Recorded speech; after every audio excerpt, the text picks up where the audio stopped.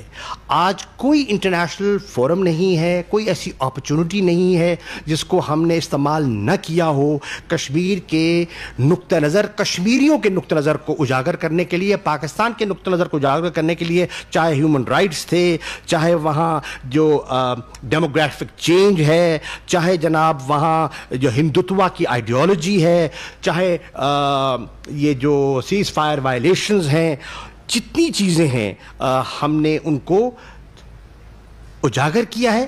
اور ہندوستان کا جو نیریٹو تھا، جنہوں نے پاکستان اور ان کی سیلف ڈٹرمنیشن کی جو جد و جہد، انہوں نے اس کو تشبیہ دے دیا تھا دہشت گردی سے۔ آج نیریٹو چینج ہوا ہے اور آج اس کو حق خود ارادیت کا جد و جہد کہا جا رہا ہے۔ یہ بہت بڑا شفٹ ہے۔ اس کے ساتھ ساتھ آپ دیکھیں کہ ایک سال میں 3 مرتبہ سلامتی کونسل میں کشمیر کا مسئلہ زیر بحث آتا ہے اور ہندوستان نہ چاہنے کے باوجود ان کو برداشت کرنا پڑتا ہے۔ آپ دیکھیں کہ 2 رپورٹس 2018 میں 2019 میں ہیومن رائٹس کمشنر جو ہیں وہ اقوام متحدہ کی، وہ 2 رپورٹس شائع کرتی ہیں اور جس میں ہندوستان کو پوری طرح ایکسپوز کیا جاتا ہے۔ آپ دیکھیں کہ اس عرصہ میں 4 کشمیر کے جو کانٹیکٹ گروپ ہے OIC کا، اس میں 4 نشستیں ہوتی ہیں اور حالیہ جو ہوا ہے، جو کووڈ کے دنوں میں ہوا تھا، ورچوئل کانفرنس ہوئی تھی، اس سٹیٹمنٹ کا جو جوائنٹ سٹیٹمنٹ آئی ہے پوری OIC کی طرف سے، اگر آپ اس کا مطالعہ کر لیں تو آپ کو اندازہ ہوگا کہ کس طرح پاکستان کے نقطہ نظر کو ان نے تسلیم کیا۔ ڈیبیٹس اٹھا کے دیکھ لیں آپ، یورپین یونین میں اٹھا کے دیکھ لیں، US کانگریس کی انگیجمنٹس دیکھ لیں، 85 کانگریسمین کی انگیجمنٹ دیکھ لیں، ہاؤس آف کامنز میں جو آل پارٹیز پارلیمنٹری گروپ ہے ان کشمیر، اس کی آپ کاوش دیکھ لیں، ہیومن رائٹس کاؤنسل کو دیکھ لیں، انٹرنیشنل ہیومن رائٹس آرگنائزیشنز کو دیکھ لیں، تو آپ کو اندازہ ہوگا۔ اور آخر میں آپ عمران خان صاحب کی جو تقریر انہوں نے اقوام متحدہ میں پچھلے سال کی، اس کا موازنہ کیجئے۔ تو پچھلے 5 سال میں نواز شریف صاحب کی تقریر تھی، اس میں کشمیر کا ذکر کتنا تھا اور عمران خان صاحب کا ذکر کتنا تھا۔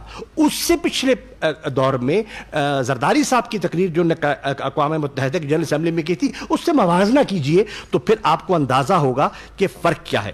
میں آخری پوائنٹ جو عرض کرنا چاہتا ہوں اور وہ ہے انسٹیٹیوشنل ریفارمز۔ ہم نے کچھ انسٹیٹیوشنل ریفارمز کیے ہیں دفتر خارجہ میں، مثال کے طور پہ فارن منسٹرز ایڈوائزری کاؤنسل۔ اس کی مقصد کیا ہے؟ اس کا مقصد یہ ہے کہ اکیڈیمیا سے، تھنک ٹینک سے ہمیں فریش انپٹ ملے اور جو سیزنڈ ڈپلومیٹس ہیں جس کے پاس انسٹیٹیوشنل میموری ہے انہیں بھی انگیج کیا جائے۔ Crisis management 24/7 crisis management unit جو ہے نیا فورن آفس میں بنایا گیا اور اس کی ہماری جو اوورسیز پاکستانیز کی منسٹری ہے اور ہمارا جو NCOC کا ایک کوآرڈینیٹڈ ایفرٹ سے 478 فلائٹس کے ذریعے 2,14,000 پاکستانی جو سٹرینڈڈ تھے ان کو واپس لایا گیا۔ خیال تھا کہ وہاں پتھراؤ ہو جائے گا، شیشے ٹوٹ جائیں گے، ایمبیسیز پہ حملہ ہو جائے گا، الحمدللہ ایسا کچھ نہیں ہوا۔ اس کے ساتھ ساتھ پبلک ڈپلومیسی کا انیشیٹو ہم نے لانچ کیا ہے۔ ابھی آنر کیا گیا ہے ان 86 پاکستانیوں کو جنہوں نے 79 ممالک میں کووڈ-19 میں اپنی سوسائٹیز میں کنٹریبیوٹ کیا اور پاکستان کے امیج کو انہانس کیا۔ اسٹریٹجک کمیونیکیشن ڈویژن ایک نیا فورن آفس میں بنایا گیا ہے تاکہ آپ کے نیریٹو کو پروجیکٹ کیا جائے۔ اس کے ساتھ ساتھ میں عرض کرتا چلوں کہ foreign service academy, state of the art foreign service academy نہ صرف بنائی گئی ہے، اس کا نیا کریکولم ترتیب دیا گیا ہے، اس کو شفٹ کر دیا گیا ہے into the old Chinese embassy, وہ ہمیں گفٹ کی گئی اور یہ اربوں روپے کی جائیداد ہے جو فورن آفس کی جائیداد میں ایسٹ میں اضافہ ہوا ہے۔ یہاں سے تو اربوں روپے غائب ہوئے، یا اربوں روپے کا اضافہ ہوا۔ اور پھر انسٹیٹیوشن جو ہے ریجنل افیئرز کا، اس کو اوور ہال کیا جا رہا ہے اور اس کو نئے پریمیسز میں منتقل کیا گیا ہے۔ ای ویزا فیسلٹی اور آخر میں FM ڈائریکٹ، یہ ایک ایپ میں نے بنائی ہے اور جتنے فورن آفس کے آفیسز ہیں وہ ڈائریکٹ میرے ساتھ اس ایپ کے ذریعے رابطہ کر سکتے ہیں، جونیئر سینئر جس کانٹیننٹ میں بھی ہیں، اور ان کے پاس کوئی آئیڈیاز ہیں، کوئی انپٹ ہے تو ڈائریکٹ مجھے مل سکتا ہے بیوروکریٹک ریڈ ٹیپ کو کاٹ کے۔ These were some of the initiatives جو ہم نے لیے ہیں۔ شکریہ۔ اب جی میں درخواست کروں گا ہمارے حفیظ شیخ صاحب جو ہمارے ایڈوائزر ہیں آن فائنینس. بسم اللہ الرحمن الرحیم. میں آپ سب کا شکر گزار ہوں کہ آپ یہاں آئے ہیں.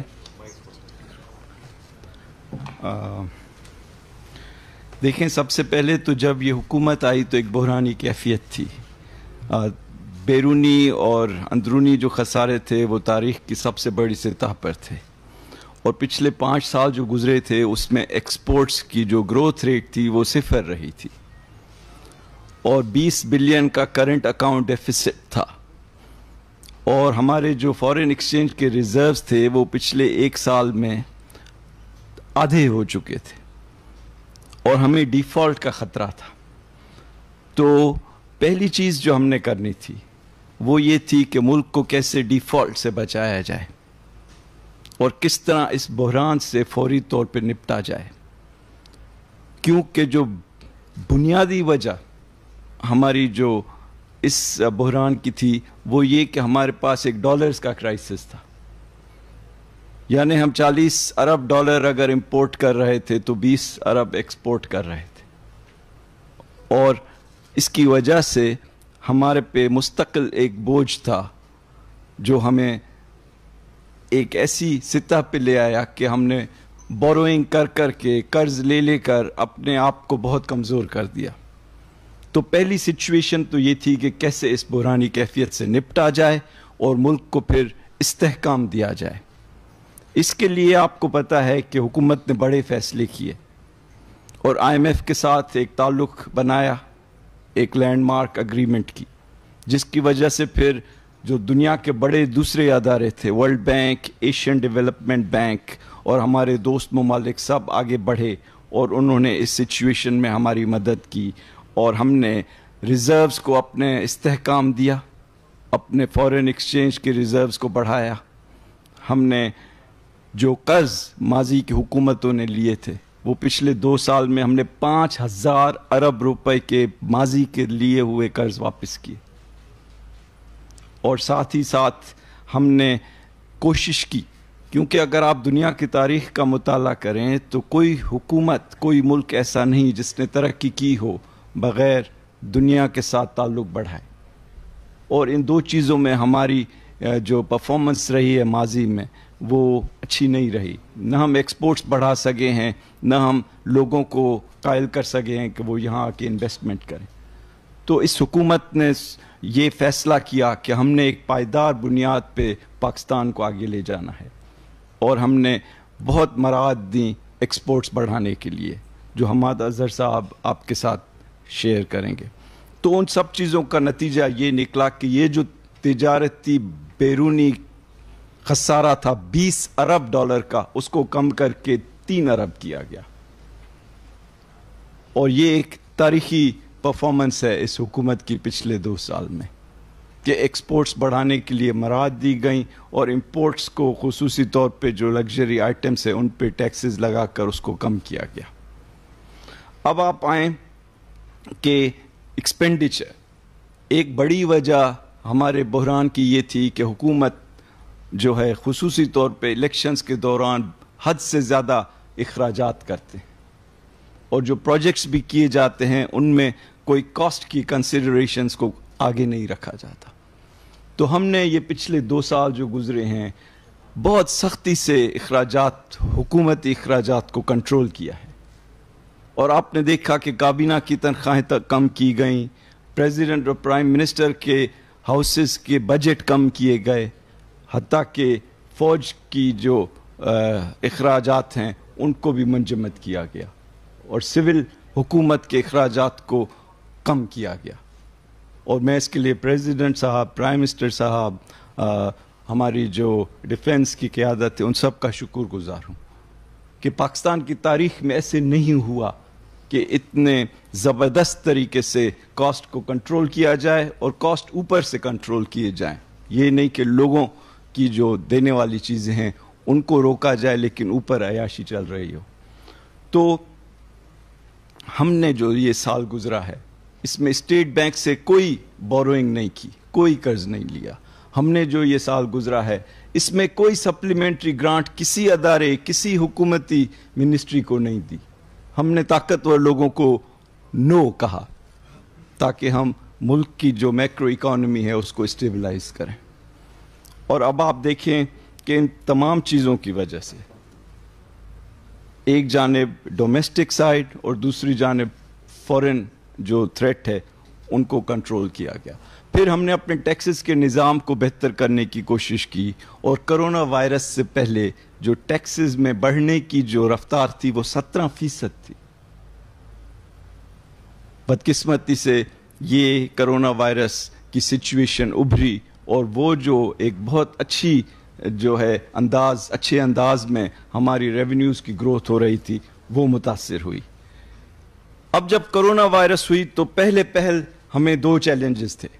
سب سے پہلے جو پرائم منسٹر عمران خان کا ڈائریکٹو تھا کہ پاکستان کے لوگ عام لوگ ان کی زندگی ایک حد سے زیادہ متاثر نہیں ہونی چاہیے.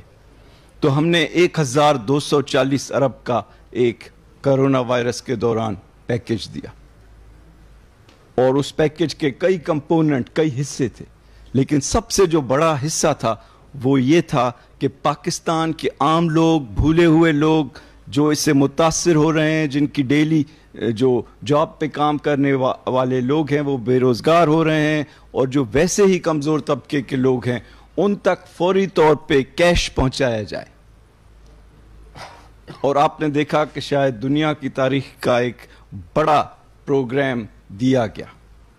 اور میں آپ کو بتاؤں کہ جو 2 سال گزرے ہیں اس میں یہ ایک سنہری چیز ہوئی ہے پاکستان کی تاریخ میں کہ 250 ارب روپے لوگوں کو دیے گئے اور پاکستان کے ہر قصبے میں ہر گاؤں میں ہر شہر میں یہ دیے گئے اور لوگوں نے دیکھا کہ یہ بلا امتیاز دیے جا رہے ہیں. اس میں کوئی سیاسی کنسیڈریشن نہیں, کوئی مذہبی کنسیڈریشن نہیں, کوئی علاقائی کنسیڈریشن نہیں. اگر آپ پاکستانی ہیں اور آپ کوالیفائی کرتے ہیں تو یہ پیسے آپ کو ملیں گے. اور 1.60 کروڑ لوگوں کو پیسے ملے اور اگر 6 لوگ ایک خاندان میں ہیں تو 10 کروڑ پاکستانیوں تک یہ امداد پہنچائی گئی. اور ڈاکٹر ثانیہ نشتر آپ کو مزید ڈیٹیلز دیں گی. لیکن ہم نے انہیں کہا کہ جہاں تک پیسے کی بات ہے اس معاملے میں کوئی کوتاہی نہیں ہوگی. دوسری جانب جو بینیفیشری ہم نے چنے اس کرونا وائرس سے نمٹنے کے لیے وہ پاکستان کے بزنس سیکٹر تھا, کیونکہ ہم نہیں چاہتے تھے کہ ان کو جو لیکوڈیٹی کا پرابلم ہے ان کو بالکل گرا دے, کیونکہ ہم چاہتے تھے کہ جیسے ہی دنیا ریکور کرے اور ہمارے لوگ ہمارے بزنسز تیار ہوں اس ریکوری سے فائدہ لینے کے لیے. تو ہم نے کئی طرح سے ان کی مدد کی. ان کو بہت سستے لون دیے گئے کہ وہ اپنے لوگوں کو جو ان کے مزدور ہیں ان کو دیں تاکہ ان کو بے روزگاری کی مصیبت نہیں سہنی پڑے. ہم نے ان کے جو قرضے جب ڈیو ہوئے تو وہ 1 سال مؤخر کر دیے. ہم نے اسمال بزنسز چھوٹے بزنسز کے بارے میں 3 مہینے ان کے بجلی کے بل خود بھرے اور اس طرح کی تمام چیزیں کی گئیں تاکہ بزنسز جو ہیں وہ اچھے انداز میں آگے بڑھیں. اور اسی طرح سے ایگریکلچر سیکٹر کے لیے بھی ہم نے جو پروکیورمنٹ کے 280 ارب رکھے تھے ان کو استعمال کیا تاکہ عام لوگوں کے ہاتھ میں پیسے آئیں اور وہ موٹر سائیکل خریدیں, ٹریکٹر خریدیں, گھر بنائیں اور دوسری چیزیں خرچ کریں تاکہ اس ملک کی اکانومی میں جان آئے. تو اب ہم یہ دیکھ رہے ہیں کہ دنیا کے جو نیوٹرل لوگ ہیں, جو فیئر مائنڈڈ لوگ ہیں, وہ ان چیزوں کو اپریشیٹ کر رہے ہیں. اور اس میں آپ نے دیکھا کہ جو ریٹنگ ایجنسیز ہیں, موڈیز ہے, فچ ہے, انہوں نے اس چیز کو سراہا ہے. آپ نے دیکھا کہ IMF کے بورڈ نے اس کو سراہا ہے. آپ نے دیکھا کہ دنیا کے جو انویسٹرز ہیں انہوں نے 188% اضافہ کیا ہے فورن انویسٹمنٹ میں پاکستان میں. اور آپ نے دیکھا کہ اسٹاک مارکیٹ نے 47% اضافہ کیا ہے اور بلومبرگ جو کہ ایک دنیا کا بڑا ادارہ ہے اس نے پاکستان کی اسٹاک مارکیٹ کو دنیا کی بہترین اسٹاک مارکیٹس میں شامل کیا ہے. تو یہ چیزیں جو ہیں ان کا اب اثر آنے لگا ہے. جو ہم نے بجٹ دیا اس میں ہم نے کوئی نیا ٹیکس نہیں لگایا. جو ہم نے بجٹ دیا اس میں ہم نے ہزاروں جو خام مال کی چیزیں ہیں ان پہ امپورٹ کے ٹیکسز صفر کیے. اور ہم نے کہا کہ ہم اپنے ملک کی جو اکانومی ہے اس کو گلوبل اکانومی سے انٹیگریٹ کرنا چاہتے ہیں. اور آپ دیکھ رہے ہیں کہ جو ریزلٹس ہیں ان کے بارے میں جو آ رہے ہیں، پہلا مہینہ یہ نئے سال کا، مالی سال کا جولائی جو گزرا ہے، وہ میں آپ کے ساتھ شیئر کرنا چاہتا ہوں. ہمارے ایکسپورٹس اس مہینے میں 6% بڑھے. ہماری جو سیلز ہیں سیمنٹ کی وہ 33% بڑھی. ہماری جو ایکسپورٹس ہیں سیمنٹ کی وہ 66% بڑھی. ہماری پیٹرول اور ڈیزل 8% اور 15% بڑھی. ہماری فرٹیلائزر 22% بڑھی. ہماری موٹر سائیکلز کی سیل 31% بڑھی. ہماری ٹریکٹرز کی سیل 17% بڑھی. ہماری گاڑیوں کی سیل 4% بڑھی. اور ساتھ ہی ساتھ جو ریمیٹنسز، پاکستان کی تاریخ کے سب سے زیادہ ریمیٹنسز اس مہینے میں آئے، $2.8 ارب. اور ایف بی آر کی کلیکشن 300 بلین ہوئی، جو ان کی انٹرنل اسٹیمیٹ سے 23 گنا زیادہ ہے. تو ہم دیکھ رہے ہیں، اور اسٹاک مارکیٹ نے کرونا وائرس کے بعد 40% سے زیادہ اضافہ کیا. ان سب چیزوں کا اگر آپ ایک کمبائنڈ ایفیکٹ دیکھیں تو انشاءاللہ اس سے یہ ظاہر ہو رہا ہے کہ ہم لوگ آگے جا رہے ہیں. عمران خان کی حکومت کی سب سے بڑی ترجیح کیا ہے؟ صرف ایک، پاکستان کے لوگ. اور ہم نے اگر پیسے خرچ کیے ہیں تو پاکستان کے لوگوں کے اوپر کیے ہیں. جس طرح میں نے کہا 250 ارب روپے دیے گئے 1.60 کروڑ خاندانوں کو. 192 ارب روپے دیے گئے قبائلی علاقے جو اب مرج ہو چکے ہیں ان کو. 50 ارب روپے دیے گئے 5 بنیادی کھانے پینے کی چیزیں یوٹیلیٹی سٹورز میں سستے داموں بیچنے کے لیے. 15 بلین دیے گئے رمضان کے دوران 19 چیزوں کی قیمت کم رکھنے کے لیے. 72% پاکستانیوں کو الیکٹرسٹی حکومت اپنی جیب سے سبسیڈائز کر رہی ہے. 90% پاکستانیوں کو گیس حکومت اپنی جیب سے سبسیڈائز کر رہی ہے. 100% ٹیوب ویل یوزرز کو حکومت اپنی جیب سے سبسیڈائز کر رہی ہے. اور جب آپ نے دیکھا کہ تیل کی قیمتیں دنیا میں گھٹی، پیٹرول اور ڈیزل کی، تو وہ بھی پاکستان کے عوام کو اس کا فائدہ دیا گیا. اور ہماری اور فرٹیلائزر کی قیمتوں کے لیے گیس کی جو سبسڈی ہے وہ بھی دی جا رہی ہے. دیکھیں، ہم سب اگر مل جائیں تو پاکستان کے جو لوگ ہیں ان کی جو امنگیں ہیں، جو ایکسپیکٹیشنز ہیں، وہ پوری ہو سکتی ہیں. یہ ملک ایسے نہیں بنا تھا، اس کے لیے بہت لوگوں نے قربانیاں دیں. یہ 1930 میں ایک شاعر کا خواب تھا جو بادشاہی مسجد کے سائے میں ایک ریزولوشن بنا 1940 میں. اور جب 1947 میں محمد علی جناح یہاں پہنچے تو وہ قائد اعظم بن چکے تھے اور یہ خواب پاکستان بن چکا تھا. اب ہمیں موقع ہے کہ ہم ایک ایسے لیڈر کے ساتھ مل کر وہ چیزیں کریں جس کے لوگ منتظر ہیں.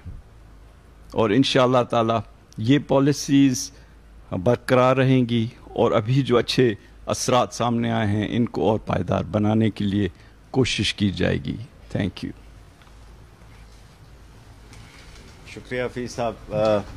میں اب ریکویسٹ کروں گا عمار نظر صاحب سے، اور وقت چونکہ بہت کم ہے تو میری ریکویسٹ ہوگی کہ مختصر اس میں اگر آپ وہ بیان کر سکیں، کیونکہ ابھی 2 اسپیکرز اور بھی ہیں. بسم اللہ الرحمن الرحیم. میں کوشش کروں گا کہ کوئی ریپیٹیشن نہ ہو اور 2-3 منٹ میں صنعت کے حوالے سے بات کر لوں. سب سے پہلے کووڈ کے حوالے سے بہت ضروری تھا کہ کووڈ میں ساری دنیا کی انڈسٹری اور کاروبار ڈسٹریس میں جا رہے تھے. پاکستان نے ایک فرق راستہ اپنایا. ہم نے سپلائی چینز کو اور سپلائی روٹس کو مکمل طور پہ بحال رکھا، اور تھرو آؤٹ دا کووڈ کے جو اسمارٹ لاک ڈاؤنز یا بلینکٹ لاک ڈاؤن سے کسی قسم کی شارٹیج کسی بھی پروڈکٹ کی نہیں آنے دی. اس کی وجہ یہ تھی کہ بر وقت اسینشیل انڈسٹریز کو کھولا گیا، اور بر وقت ہم نے جو اپنی کنسٹرکشن کے فیزز میں کھولا اور مارکیٹس کو کھولا، اور ہم میڈیکل کی جو سپلائی روٹ ہے اس کو بھی ہم نے کھولا. اور آج الحمدللہ ہمارے ملک میں جب کووڈ کا سلسلہ یہ پورے اپنے عروج پہ تھا تو کسی قسم کی سپلائی چینز کے اندر کسی قسم کی ہمیں ڈسرپشن نہیں نظر آئی. ہم نے اسی دوران کاروباروں کے لیے جو ریلیف دی، ریلیفز کا ذکر آلریڈی کر چکے ہیں کہ اسٹیٹ بینک کی ری اسکیجولنگ، پے رول فائنینسنگ تھی. 30 لاکھ 35 لاکھ چھوٹے کاروبار جو تھے ان کے 3 ماہ کے بجلی کے بل معاف کر کے ان تک بھی ہم نے اپنی جو ریلیف ہے وہ پہنچائی. تو پاکستان کے اکثریت جو کاروبار تھے ان تک یہ ریلیف پہنچی. ٹیکس فری بجٹ دیا گیا. یہ نہ صرف کہ ٹیکس فری بجٹ تھا بلکہ اسٹیٹ بینک آف پاکستان بلکہ جو ٹیکس فری بجٹ کے علاوہ اس میں ہم نے ٹیکسز کی شرح کو کم کیا. 2 سال سے ہم انپٹس کے اوپر جو ٹیکسز ہیں انڈسٹریل انپٹس کے اوپر، ان کے اوپر کسٹمز ڈیوٹیز کو ہم کم کر رہے ہیں، اور ہزاروں پروڈکٹس ایسے ہیں جس پہ ہم کسٹم ڈیوٹی کو 0% پہ لا چکے ہیں. ود ہولڈنگ ٹیکسز کے اندر ہم کمی لے کے آئے کسٹم ڈیوٹیز میں، اور سیلز ٹیکس کی اسپیشل رجیمز کو بھی ختم کر کے اسٹینڈرڈ رجیم کی طرف کیا گئے. ہم کنسٹرکشن کے لیے ہم ایک پیکج لے کے آئے اور آپ نے دیکھا اس کے اثرات سامنے نظر آنا شروع ہو گئے ہیں. کنسٹرکشن پیکج کے اندر، کنسٹرکشن سیکٹرز کے اندر اور افیلیٹڈ جو انڈسٹریز ہیں، اب ہمیں ایک ایکٹیویٹی کا عروج نظر آ رہا ہے. اور میں یہ سمجھتا ہوں کہ مانسون سیزن ختم ہونے کے بعد اس میں مزید اضافہ ہوئے گا، کیونکہ مانسون کے دوران ویسے کنسٹرکشن کم ہوتی ہے لیکن پھر بھی ہمیں اس میں تیزی نظر آ رہی ہے. ہم اسی دوران 2 نئی پالیسیز لے کے آئے پچھلے چند ماہ کے اندر. Electric vehicle policy 2 to 3 wheelers اور بسز اینڈ ٹرکس کے لیے اناؤنس ہو چکی ہے، اور موبائل مینوفیکچرنگ پالیسی. اور اس سال ہم دیکھ رہے ہیں کہ یہ الیکٹرک وہیکلز 2 to 3 ویلرز کی پروڈکشن جو ہے اس کو ہم اس سال انشاءاللہ تعالیٰ فورسی بھی کر رہے ہیں اس پالیسی کے نتیجے میں. موبائل مینوفیکچرنگ پالیسی کے نتیجے میں جو اسمارٹ فون کی لوکل مینوفیکچرنگ ہے اس کی آلریڈی جو ایک ٹیک آف ہو چکا ہے، اور ہم ملٹیپلائی کر رہے ہیں، اور انشاءاللہ تعالیٰ ہماری ایکسپورٹ شروع ہونے والی ہے لوکلی میڈ اسمارٹ فونز کی. اور یہ آپ کو یاد ہوئے گا کہ پہلے سال میں ہم نے ایک ڈربس کا سکسیسفل تجربہ کیا تھا، جس سے پورے پاکستان میں جو 70% ہمارے جو ہم فون استعمال کرتے ہیں وہ اسمگلڈ ہوتے تھے، وہ ہم نے ایلیمینیٹ کر دیا ایک ٹیکنالوجیکل سولوشن کے ذریعے. اس کے بعد میں آگے آؤں گا اسٹیٹ اونڈ انٹرپرائزز کے اوپر. 5 ادارے جو ہیں جو منسٹری آف انڈسٹریز کے اندر آتے ہیں ان کو ٹرانسفر کر دیا گیا ہے، دوسرے اداروں کے اندر مرج کر دیا گیا ہے. یہ کیا گیا ہے کاسٹ سیونگز کے لیے اور بیٹر مینجمنٹ کے لیے. اور اس میں پاکستان مشین ٹول فیکٹری، انار Petrotex limited, department of explosives, institute of engineering and fertilizer اور institute of engineering and technology شامل ہے. اور باقی اداروں کو بھی انہی لائنز کے اوپر ہم جو انسٹیٹیوشنل ریفارمز کی وزیر اعظم کی کمیٹی ہے ان کے ریکمنڈیشنز کے مطابق کر رہے ہیں. کئی ایسے سیکٹرز تھے جن کو سد خانے میں چھوڑ دیا گیا تھا کئی سالوں کے لیے. اس میں سے پاکستان اسٹیل بھی ایک ایسا ادارہ ہے کہ 35 ارب کے پچھلے 5 سال میں دے دیے گئے تنخواہیں دے دی گئیں، 80 ارب کے بیل آؤٹس دے دیے گئے، منافع سے نقصان میں چلی گئی پچھلے 10-12 سال میں، اور 236 ارب کے قرضوں پہ کھڑی ہے. تو اس کے اوپر جو بڑے فیصلے کرنے والے تھے ان کو حکومت نے آپ نے دیکھا کہ ہیڈ آن لیا ہے، اور ہم اب پرائیویٹائزیشن کمیشن کے ساتھ کام کر رہے ہیں کہ تیزی سے اس کو اب ہم ایک جوائنٹ اسٹیک ہولڈر کو ہم اس کے اندر لے کے آئیں. ایک طرف حکومت ہوئے گی اور ساتھ ہمارا ایک جوائنٹ اسٹیک ہولڈر جو ہے وہ انشاءاللہ پرائیویٹ سیکٹر کا ہوئے گا. اور جو بھی اس کے ایڈمنسٹریٹو مسائل ہیں، انٹرنل مسائل ہیں، اس سے پہلے اس کو ہم حل کر رہے ہیں. فرٹیلائزر سیکٹر کے اندر بھی ہمیں بہت زیادہ تیزی نظر آ رہی ہے. فرٹیلائزر سیکٹر کا اتنی تیزی ہے کہ ہمیں 2 چھوٹے پلانٹس جو ہیں ہم نے اس سال آپریشنلائز کیے ہیں فرٹیلائزر کی اپنے کسانوں کے لیے جو مانگ ہے اس کو پوری کرنے کے لیے، اور قیمتوں کے اندر ایک مناسب اسٹیبلٹی رکھنے کے لیے. اس سال جو فرٹیلائزر کے 2 پلانٹ ہم نے آپریشنلائز کیے ہیں ان کا جو ویریبل کنٹریبیوشن مارجن ہے وہ 294 روپے بیگ سے کم کر کے اس سال ہم 186 روپے بیگ پہ لے کے آئے ہیں. یعنی کہ یہ 30 سے 35% کی کمی، اور اس سے اربوں روپے کا حکومت پاکستان کو فائدہ ہوا ہے.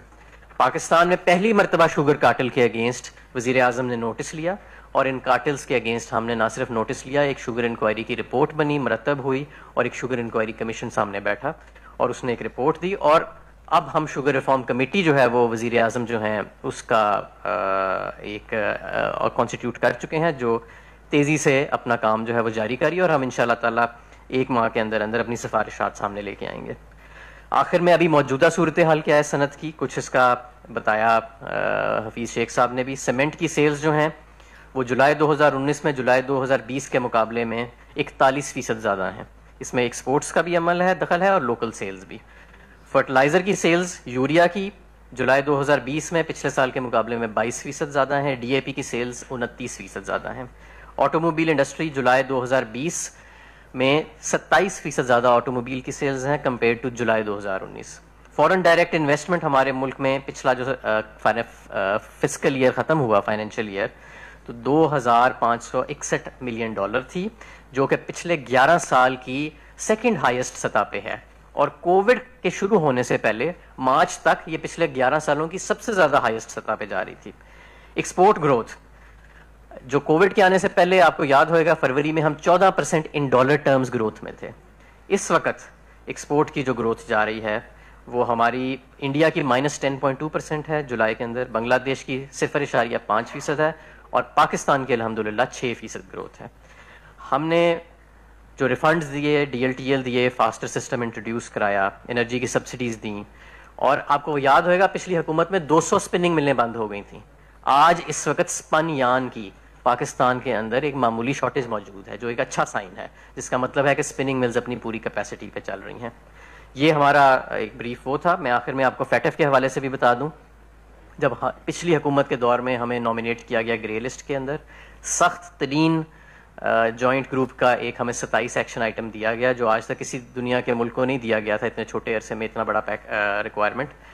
آج ہم الحمدللہ 27 میں سے 14 آئٹمز میں کمپلیشن پہ کھڑے ہیں, اور باقی جو 13 آئٹمز ہیں اس میں سے 11 پارشلی کمپلیٹ پہ کھڑے ہیں, اور انشاءاللہ تعالی اس سال ہمیں امید ہے کہ ہم اس جو ہمارا جوائنٹ گروپ کا ایکشن پلان ہے اس کو ہم تقریباً مکمل کر لیں گے, اور دوسرا جو MER کا ایکشن پلان ہے اس میں بھی ہم مزید بہتری لے کے آئیں گے. پہلے پاکستان کو فیٹف کے پلیٹ فارم پہ یہ ہمیں تنقید کی جاتی تھی کہ ہم ڈیلیور نہیں کرتے. اب آپ نے دیکھا پچھلے 1 سال میں انٹرنیشنل کمیونٹی سے ہمیں وائڈ ریکگنیشن ملی ہے, اور انشاءاللہ تعالی جو ہم نے اب لیگل امینڈمنٹس بھی پاس کی ہیں اور مزید کام ہو رہا ہے, اس سے ہمیں مزید ریکگنیشن ملے گی. شکریہ. اب جی میں ریکویسٹ کروں گا اسد عمر صاحب سے کہ وہ اگر ہمیں کووڈ کے سلسلے میں اپنے پروگریس بتا سکیں.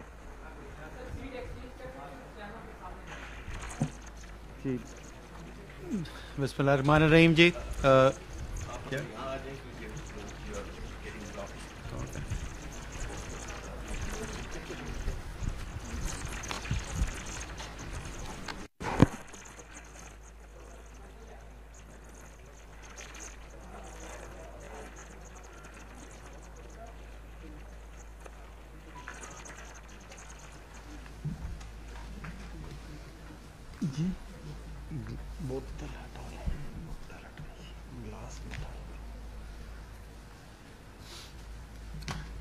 بسم اللہ الرحمن الرحیم. جی کووڈ جی پاکستان کے لیے نہیں بلکہ تمام دنیا کے لیے پچھلی 1 صدی کے اندر جو چیلنجز دیکھنے میں آئے ہیں اس میں سب سے زیادہ شدید چیلنج تھا, کیونکہ یہ ایک واحد صورتحال پیدا ہوئی پچھلی 1 صدی کے اندر کہ جہاں پر ایک ہی وقت میں دنیا کی جو صحت کا نظام ہے اس کے اوپر بھی بے تحاشا پریشر بلڈ ہوا, اور جو معیشت ہے اس کے اوپر بھی بے تحاشا پریشر بلڈ ہوا. اور وہ اس وجہ سے کہ عام طور پہ جو صحت کے مسائل ہوتے ہیں اس کا حل جو ہے وہ یہ نہیں ہوتا کہ معیشت کو یا ملک کو بند کر دیا جائے. یہ ایک یونیک چیلنج تھا اسپینش فلو کے بعد جو تمام دنیا کے اندر پھیلا, اور اس چیلنج کی وجہ سے جو ڈسٹرکشن دیکھنے کو ملی ہے صحت کے پہلو سے بھی اور معیشت کے پہلو سے بھی وہ انپریسیڈنٹڈ ہے. جو دوسری سمائی سال کی کیلنڈر ایئر کی ختم ہوئی ہے اس کے اندر امریکہ میں GDP جو ہے وہ 30% شرنک کی ہے, UK کے اندر 20% شرنک کی ہے. تو اس چیلنج کا جس طریقے سے باقی دنیا نے مقابلہ کرنے کی کوشش کی پاکستان نے بھی کیا, اور الحمدللہ پاکستان نے جو مقابلہ کیا وہ اس کو صرف پاکستان میں لوگ نہیں بلکہ دنیا کے اندر لوگ بھی یہ اب کہتے ہیں کہ وہ ایک پاکستان ان ملکوں کی صف میں ہے جن کو کہا جا سکتا ہے کہ انہوں نے کامیابی سے اس مشکل کا مقابلہ کیا. بل گیٹ صاحب نے اپنی ٹاک کے اندر پاکستان اور بھارت کا موازنہ کیا, پاکستان کی مثال دی ان ممالک کے اندر جنہوں نے بہتر مقابلہ کیا ہے, بھارت جہاں پہ پریشانی بہت زیادہ ہے.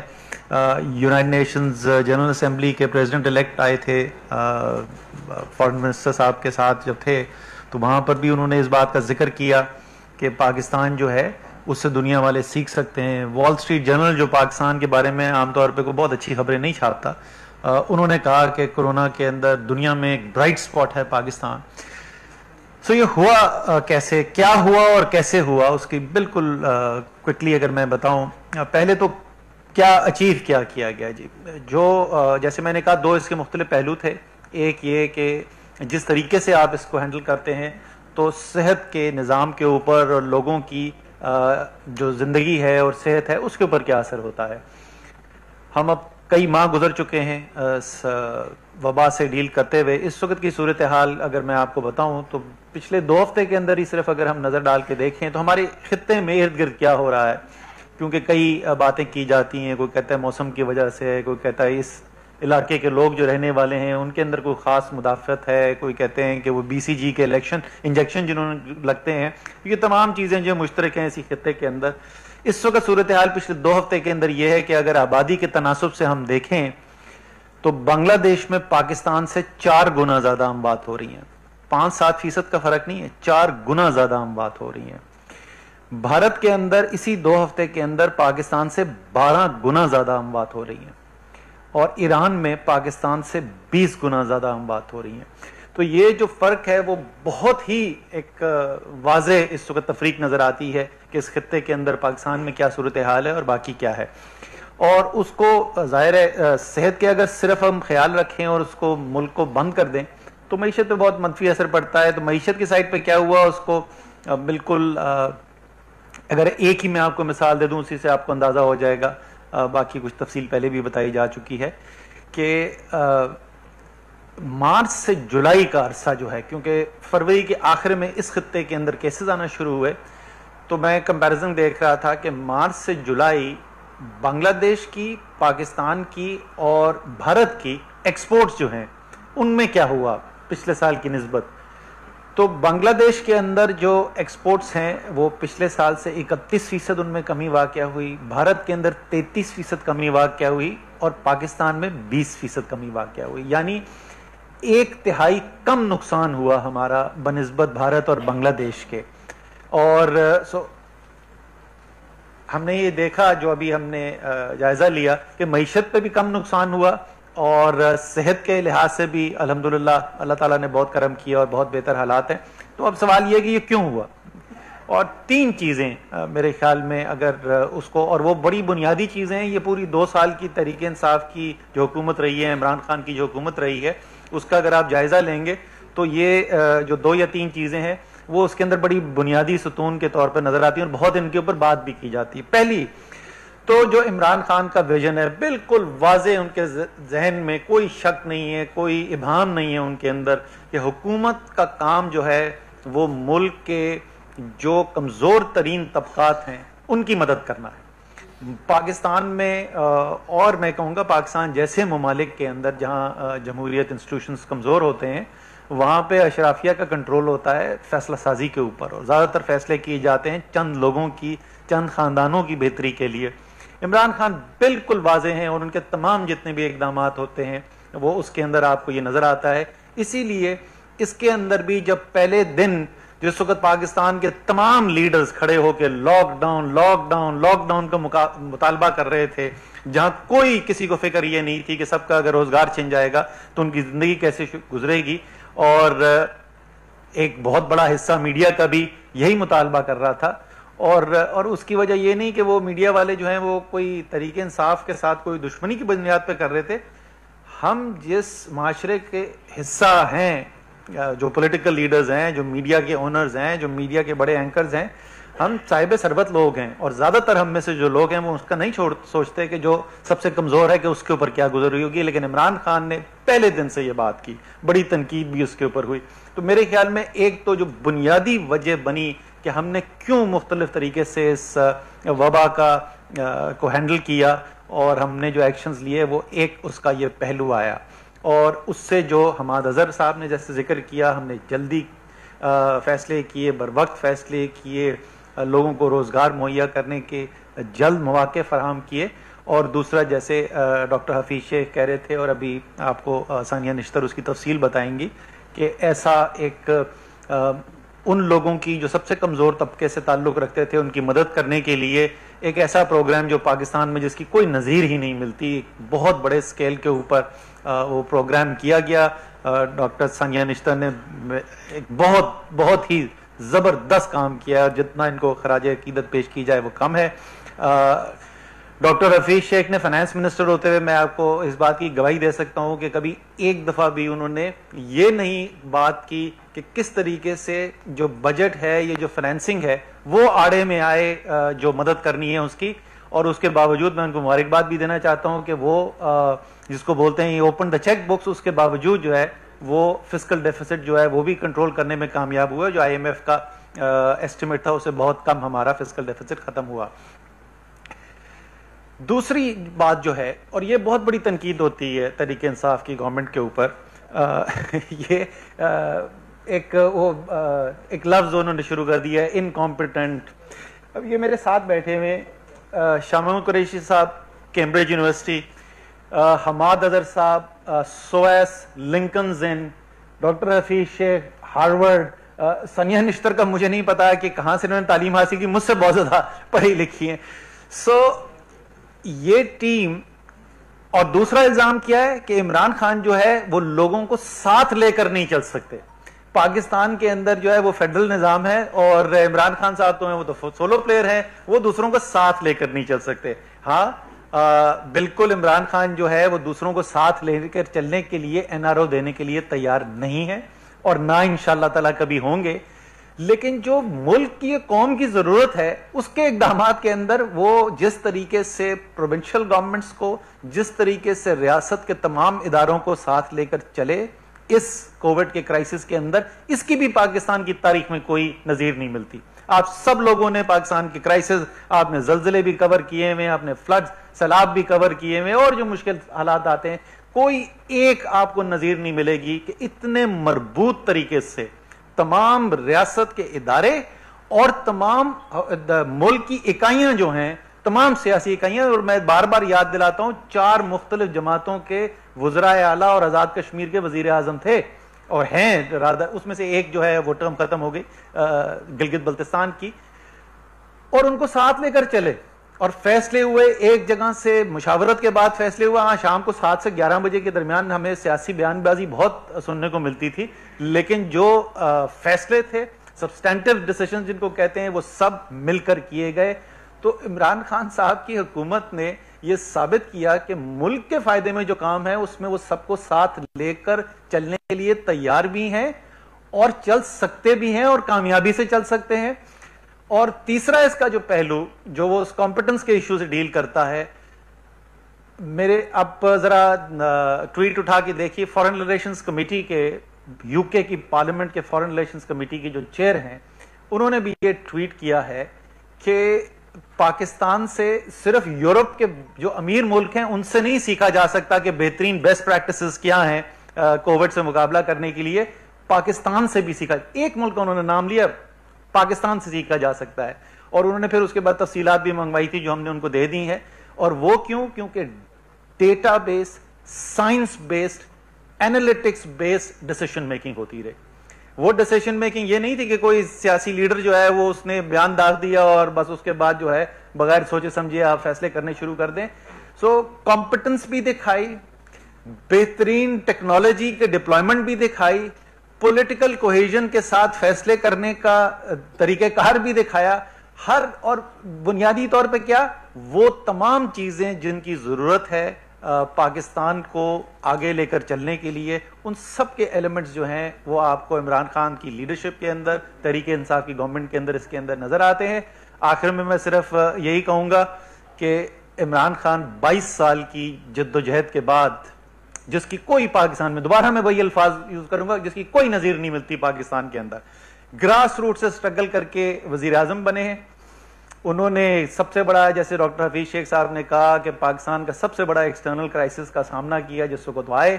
اس کے بعد بھارت کا چیلنج قبول کیا جو بالاکوٹ کے بعد صورتحال پیدا ہوئی. اس کے بعد ایک ڈگنیٹی، کریج اور گریس کی کمبینیشن کے ساتھ اس کرائسس کو فیس کیا، کووڈ کے کرائسس کو فیس کیا.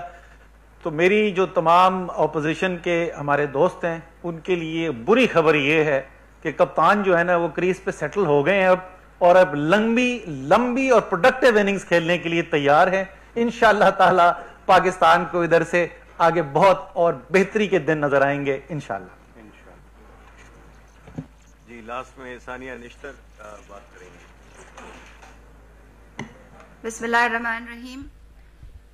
سماجی تحفظ اور تخفیف غربت کا جو ڈویژن ہے اس کو ذمہ داری دی گئی ہے احساس پروگرام پر عمل درآمد.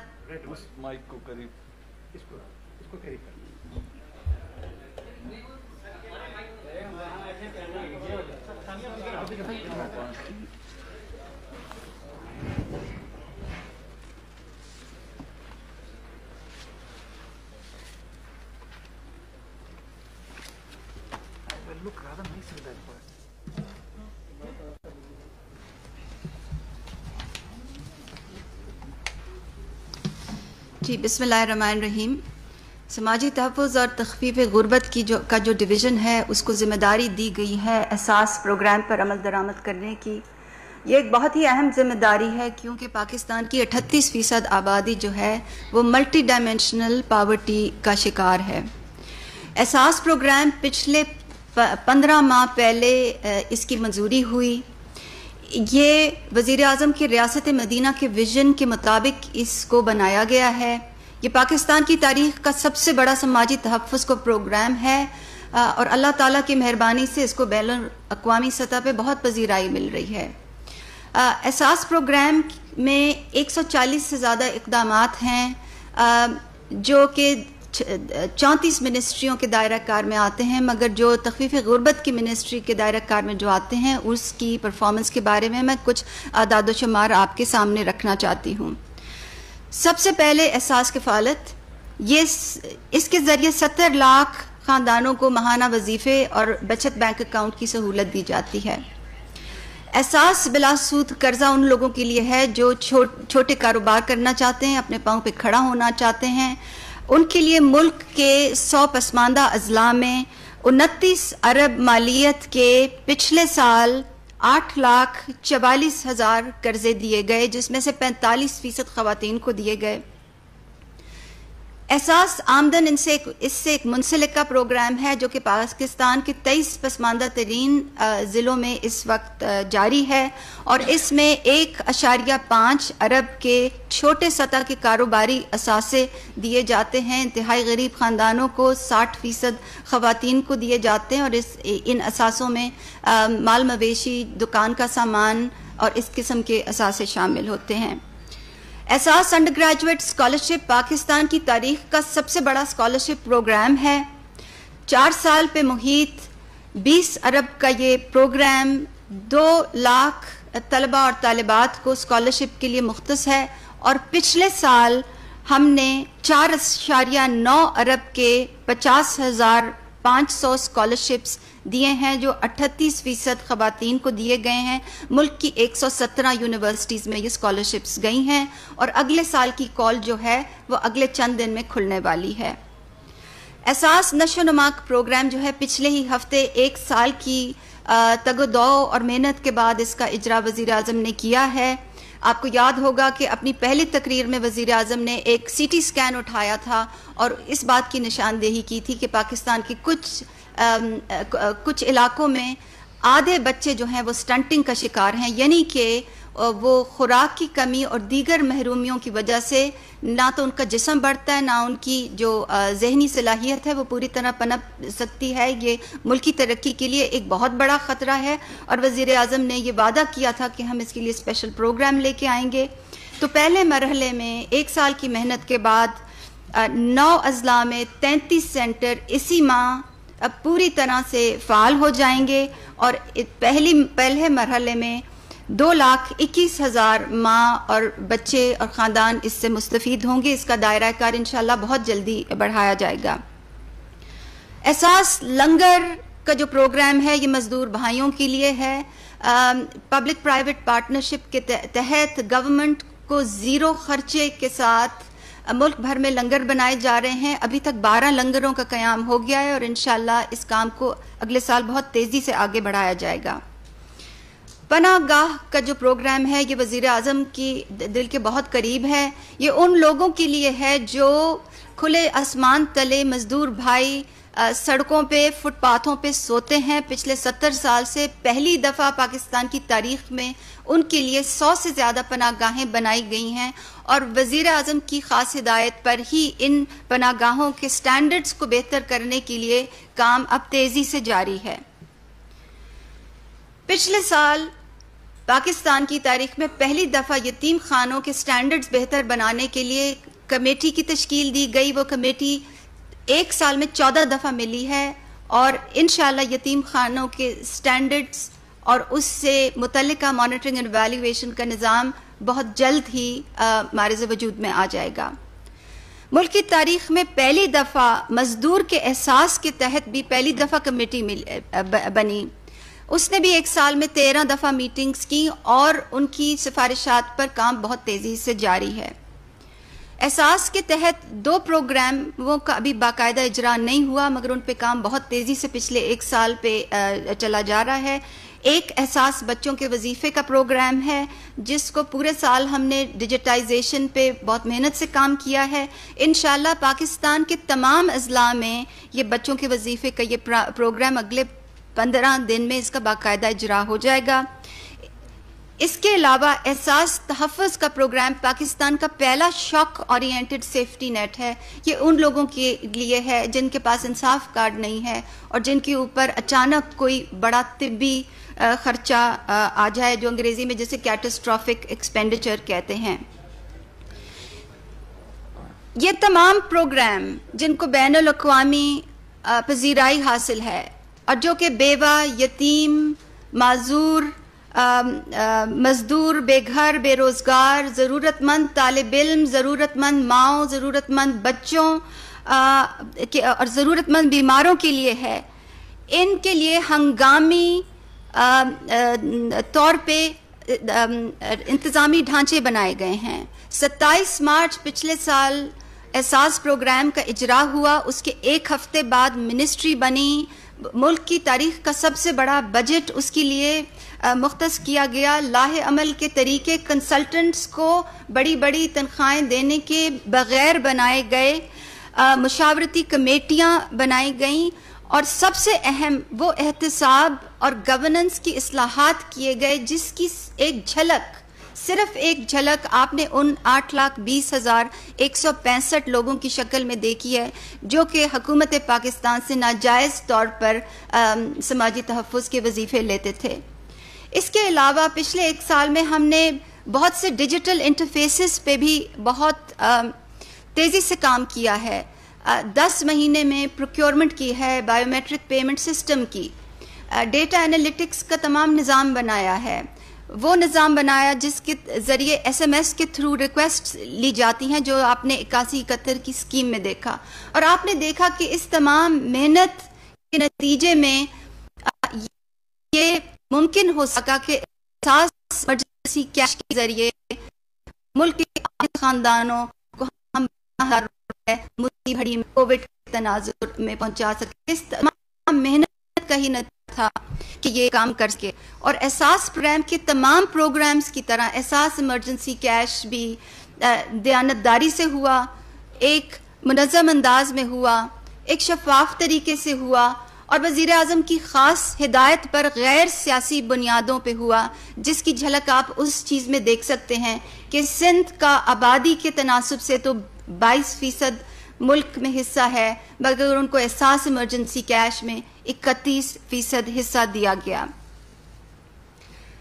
احساس کا سفر ابھی جاری ہے، ابھی صرف 15 ماہ ہوئے ہیں. انشاءاللہ اگلے سال میں اس پر اور تیزی سے کام ہوگا کیونکہ کووڈ کے بعد ہمیں یہ معلوم ہے کہ غربت کی شرح میں زیادتی آئے گی، اس لیے احساس پہ اور تیزی سے کام ہوگا. پروگراموں کو وسعت دی جائے گی، نئے پروگرامز لائے جائیں گے. جو آن گوئنگ پروگرامز ہیں ان کو زیادہ مربوط بنایا جائے گا. ہمارا جو سروے ہے وہ انشاءاللہ سال تک اس کو ہم ختم کریں گے. اور سب سے اہم لوگوں کی احساس پروگرام تک رسائی کو یقینی بنایا جائے گا، اور اس میں آپ سب کی ہمیں بہت مدد اور معاونت درکار ہوگی۔ تو میں آج وزیر اعظم کا خاص شکریہ ادا کرنا چاہتی ہوں کہ ان کی رہنمائی کے بغیر اور ان کی سپورٹ کے بغیر نہ تو صرف یہ پروگرامز کو جلدی لانا مشکل تھا، مگر وہ بہت سخت اصلاحات بھی مشکل تھیں جو ہم نے ساتھ ساتھ کی ہیں۔ اور میں اپنے سب کابینہ کے سینئر ساتھیوں کا بھی شکریہ ادا کرنا چاہتی ہوں، کیونکہ احساس میں تمام حکومت کی نیک نیتی شامل تھی۔ آپ کا بہت توجہ کا بہت شکریہ۔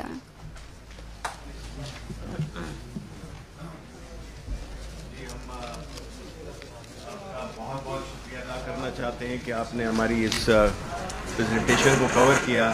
ساتھ ہی ساتھ میں بتا دوں کہ ہمارا دوسرا سیشن کل ہوگا اور اس میں آپ کے پورے سوالات کے جوابات بھی دیے جائیں گے، اور اس دوران میں آپ کو یہ بھی بتانا چاہتا ہوں کہ ہم نے اس کو ایک کتابی شکل بھی دی ہے جس میں کہ ساری ہماری حکومت کی جو بھی 2 سالہ پرفارمنس ہے وہ اس سے ریفلیکٹ کرتی ہے۔ Thank you.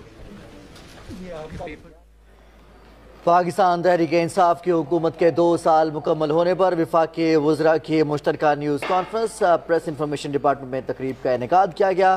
Us press conference سے وزیر اطلاعات و نشریات سینیٹر شبلی فراز، مشیر خزانہ ڈاکٹر عبدالحفیظ شیخ، وفاقی وزیر صنعت و پیداوار حماد اظہر، وفاقی وزیر منصوبہ بندی اسد عمر، وزیر خارجہ شاہ محمود قریشی اور معاون خصوصی وزیر اعظم کی معاون خصوصی سماجی بہبود ثانیہ نشتر نے پریس کانفرنس سے خطاب کیا۔